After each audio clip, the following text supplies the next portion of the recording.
another episode of Cooking with Cleavage. Today I'm going to show y'all how to make my mom's pumpkin pie. I tried to do this on Thanksgiving, but we had sound issues, so I'm doing it over again. Okay, so the recipe calls for 1.5 cups of pumpkin.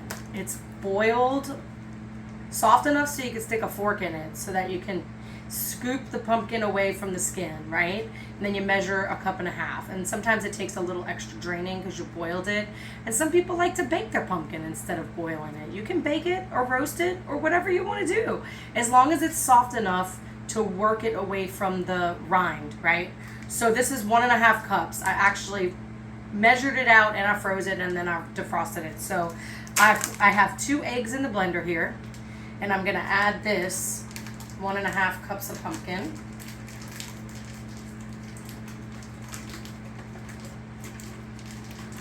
I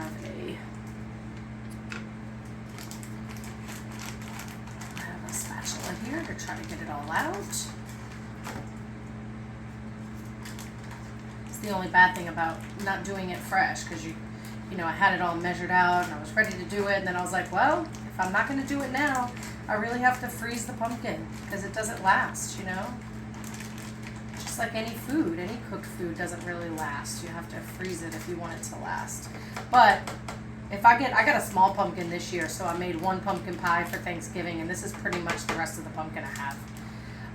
Because after the last couple of years, I was like, I am not doing a whole big pumpkin anymore.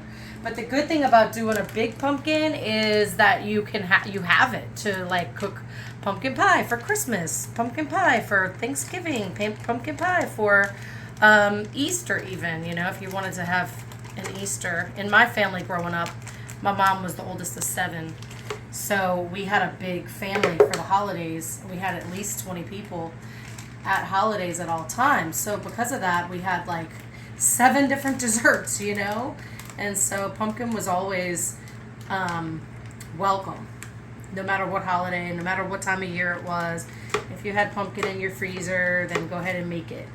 One of my sisters swears that fresh pumpkin isn't any better than canned pumpkin. And I mean, maybe y'all agree with that. Maybe y'all don't want to go through the trouble. Then use canned pumpkin. I don't really care, but I think it's better.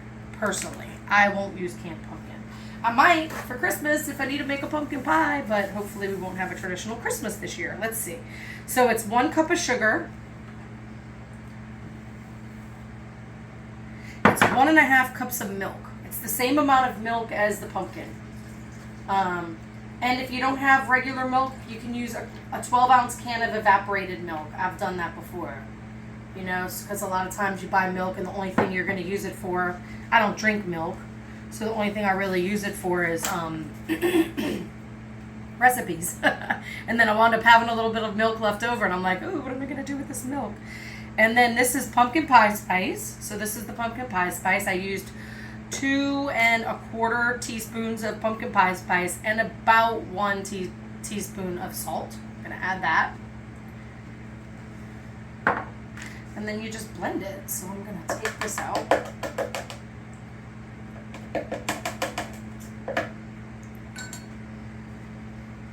Put the cover on there. And I'm going to get it all blended up. Should be pretty easy to blend it.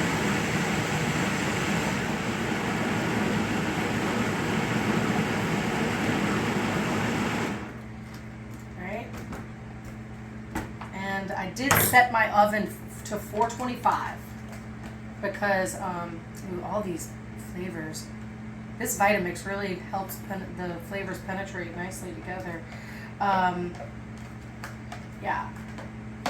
And so let's see. So I'm gonna take my pie crust out. Okay, now I got an already frozen pie crust that's already made. Last year I went through the trouble of making a pie crust, and I didn't think it was that much. I didn't even think it was even better than this frozen one. And it's so much easier, you know, not have to go through the trouble.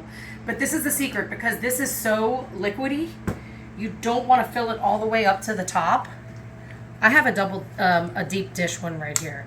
But you just want to fill it up that, should I put it on a baking dish? No, I'll do it like this. So now the oven's in 425. What you want to do is put the pie crust in the middle of the oven, like this. But you also want to fill it up all the way. So I'm gonna, since you can't really fit the blender in there, I'm gonna fill this cup up, right?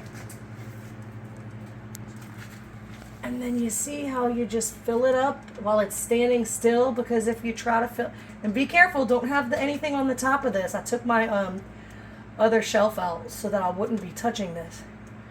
But you just fill it as high as you can without it coming over. That's pretty high. It's pretty high on this side. Oh God, it's hot. Gotta use my other hand. Okay. Try to get it all in there. Oh, I got it all in. Okay, good, because last time I had some left over. This is the one left. This is about as much as I had left over. It's not really worth doing anything with. Let's see if we can get it without it spilling. Ah, we got it without spilling. Okay, so then you cook this on 425 for 15 minutes, and then you're going to turn down to 350. So I'm going to set the timer. Timer, 15. And when that goes off, I'll turn it down. Okay, so I thought I would, while that's cooking, I thought I would make y'all an Irish coffee with fresh homemade whipped cream.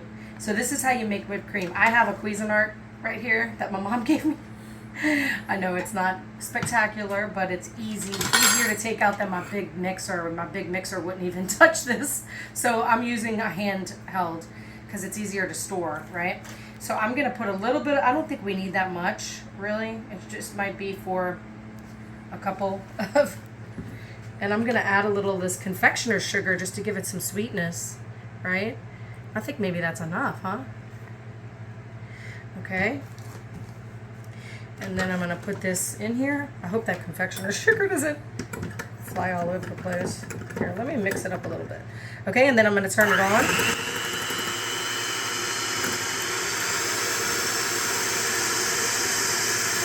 Last time I did this, it was a lot more cream, as I recall, huh?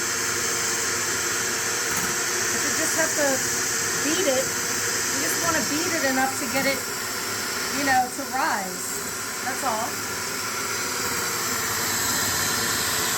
Because it will start rising. And it'll thicken, and the peaks will harden.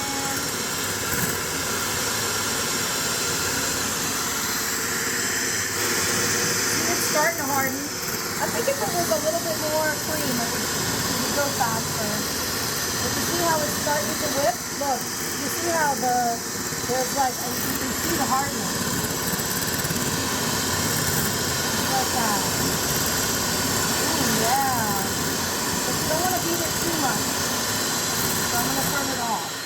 I think that looks like it's thick and ready to be made into Irish coffee.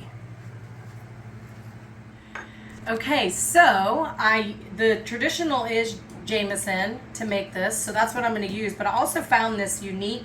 I wanted to share with y'all. It's a Jameson cold brew. So it's cold brew coffee with Jameson whiskey, and you can just drink it over ice and top it with the whipped cream if you want. If you wanted to do that, I've done it a couple times since I bought it, or just mix it with regular cream, whatever you like. But I'm going to make this the traditional way since it's an Irish coffee, and I'm going to put. Let's see how much an ounce is, because it's morning for me, and I don't want to get too trashed. We'll go for a whole shot. 1.5.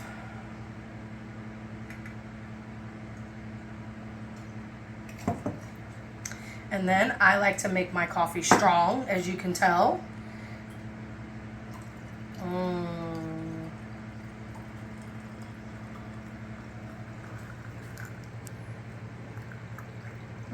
To the line.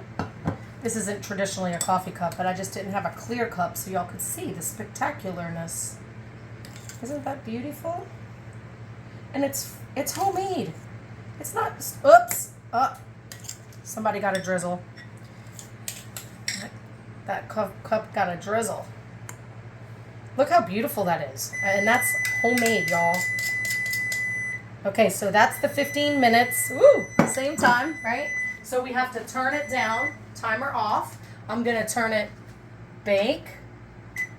350. Start. So that'll pull the temperature down. And it's telling me, oh, it's already at 350. Yeah, but it needs to go down farther. Then I'm not going to put the timer on, actually. Because the secret is, I have the light on in there. I don't know if you can tell. See, it's starting to gel. But the secret is, it's done as soon as you can stick a toothpick in it without pulling any of the wetness out, right? So it's got to be complete. The toothpick has to be completely dry when you pull it out. Can't be too moist. It can't have like a lot of moistness on the toothpick. So that's the secret with that. And I'm going to finish this up because I think this deserves to be topped with this delicious whipped cream. And then you can do a little frolic on whatever it's called, a dollop on top. A dollop. See?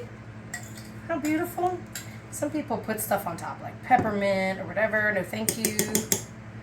But you can do that. You can drizzle whatever you want on top. Ooh, it's not a coffee cup, so it's kind of hot.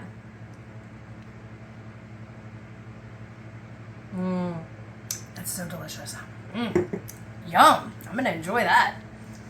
Okay, so like I said, just take the pumpkin pie out. It should take at least an hour, okay? And go back and check on it and say, in fact, I'm going to put the timer on like 30 minutes. And just in 30-minute increments, I'm going to come check to see what it looks like and stick a toothpick in it. Don't forget. But as soon as you stick a toothpick in it and it comes out dry, that's when your pumpkin pie is done. Okay, so like I told y'all, I kept it in at 425 for 15 minutes, and then I turned it down to 350, and then I put the timer on 30 minutes. It was too moist at that time, so I turned it back on for 30 more minutes. I mean, it was stayed on, but I put the timer on again for 30 minutes. And then it's been maybe 5 or 10 minutes since then. I don't really know, but you're going to be somewhere between an hour and 15 and an hour and 30 minutes is my guess. And then you just put the toothpick in here. See all the places I marked it. And it comes out clean. That's pretty clean. That's like not a lot of stuff on it. So I'm just going to turn this off. And I'm going to take this out. And you want to put it on a cooling rack. Whew, gosh. Look how good that looks. So I'm going to cool it on here. Ooh, needs to have that underneath it. I think the edges got really dark because I filled it up a lot. So it probably like leaked out on there. Just so y'all know. But look how nice it is. Otherwise, unless you have like a baking dish, you can cook some more in the oven. You're really just going to be throwing the pumpkin mixture down the sink, or in your compost or whatever. But anyway, so you let that sit for a while, and it'll be perfect for wherever you bring it. I'm not going to cut it open now because I'm bringing it somewhere. But y'all enjoy. I hope y'all enjoyed this recipe. It's my mom's pumpkin pie. And I will see y'all later. Hope y'all have a great day. I'll see you in the next episode of Cooking with Cleavage. You making noise, my coffee maker, my coffee pot? Okay, you ready? Aw, poor Spain. Look, the Moroccan guy in the crowd is crying. Okay, so I put it on, like I said, like I showed y'all, 15 minutes on 425, and then I turned it down to 350. I put it on for 30 minutes, and I put it on for another 30 minutes, and then it was almost ready, so I kept it in a couple minutes more, and then I'm just going to stick this toothpick in here, and you see, ooh, it's coming out with something. It might need to cook a little bit more, but you see how the edges are getting really dark? I think that might be because I filled it up so much. So let me give it a couple minutes.